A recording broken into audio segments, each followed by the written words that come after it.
magic of China. That's been the magic of Vietnam. That is the magic of Nigeria today. In some ways, we sometimes say, well, things are bad, but, and I'm sorry for the political incorrectness of this, we sometimes say, things are bad, but we aren't Rwanda. You know what the tax collection ratio of Rwanda is? 30%. We are Rwanda. And the point I want to make is not to depress people, not to be negative, but there is a vibrant, interesting world that is passing us by.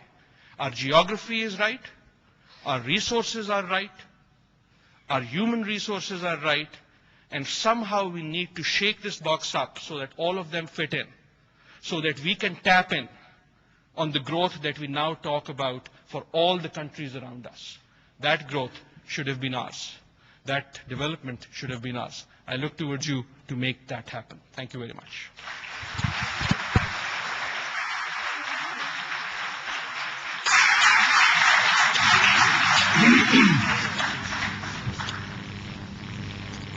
Students say that they are mesmerized during your lectures.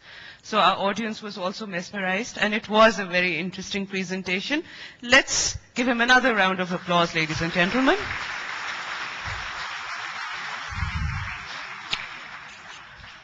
We have our second keynote speaker, who is also a spellbinding, fabulous speaker. Our second keynote speaker today, ladies and gentlemen, for the concluding session is Mr. Shahid Hafiz Kardar. He is an economist of repute, and he became the 16th governor of the State Bank of Pakistan. During his long and illustrious career, he has held several key positions in the banking and education sector. And of course, we all know that he's a chartered accountant by profession, and he's been a Minister of Finance for the government of Punjab. He's authored 3 books and written several research papers covering economic and social issues of the country. In addition, he provides consultancy services to the World Bank, the Asian Development Bank, DIFT of UK. He is also a visiting lecturer at Pakistan School of Public Policy, National Defense College, Pakistan Administrative Staff College, NEPA, and Civil Services Academy. So please put your hand together for the former Governor of State Bank of Pakistan, Mr. Shahid Hafiz Kardar.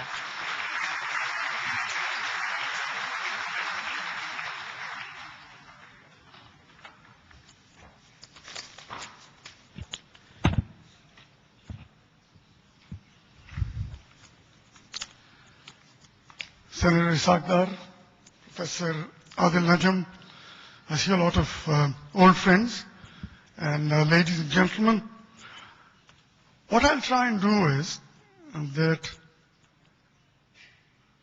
look at the topic, break it up into 2 parts. One, of course, is what does the economic turmoil actually mean?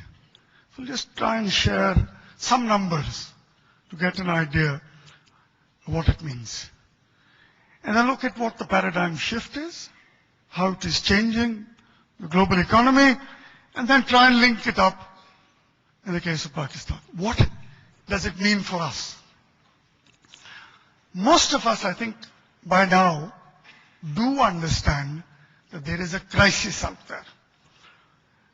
And everyone has read about the Eurozone crisis, but there are crises other than in Europe. So I'll try and identify what the obvious similarities are. The one thing which is obvious, and we all know, it's a sovereign debt crisis. Governments have now become unable to honor their commitments. And that is not just in Europe, but across the globe. Let's come to that in a moment. The reason is very simple. I would have loved to be in the previous session because the similarities with Pakistan are quite remarkable. Nations like us have been living on borrowed time. Living way beyond their means for far too long. And I'll try and illustrate it as we move on with comparisons with Pakistan. So it becomes much simpler to understand why I'm emphasizing. Let's look at the Eurozone to begin with. Governments are insolvent, we know that. We've all read how those who've lent money to them will probably have to take a hit. Haircuts, in my case, I've already lost it. So several institutions, individuals will have to take a haircut. Banks are in trouble. Politics is divisive. And there will have to be a painful austerity which raises the question whether the Eurozone can actually grow out of the crisis. And I will link it up, I keep repeating the similarities of Pakistan. It is the second part of this is the Europeans have drastically underestimated the scale of the problem and misunderstood the risk that fears of default would spread to the other countries, which raises one question. Can others avoid a major financial crisis? And will some continue to stagnate? Let me give you the example of Italy. In per capita terms, Italy is poorer than it was 12 years ago.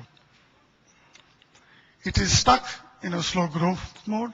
We all keep hearing about Greece, but don't seem to realize what's happening elsewhere.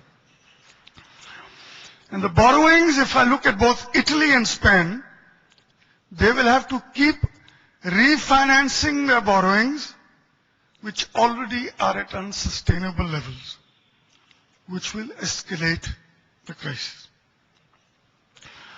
So not surprisingly, confidence is collapsing and has frightened investors.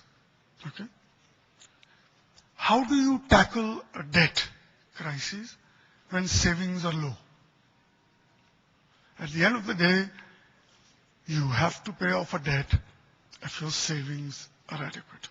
Okay? And we all know that when debt is high, whether it's a government or a private individual, it really means that growth will be slow. I think I need to explain that. Imagine governments with large debts, private individuals with large debt, and corporates with large debt. What does the government do? With a large debt, it must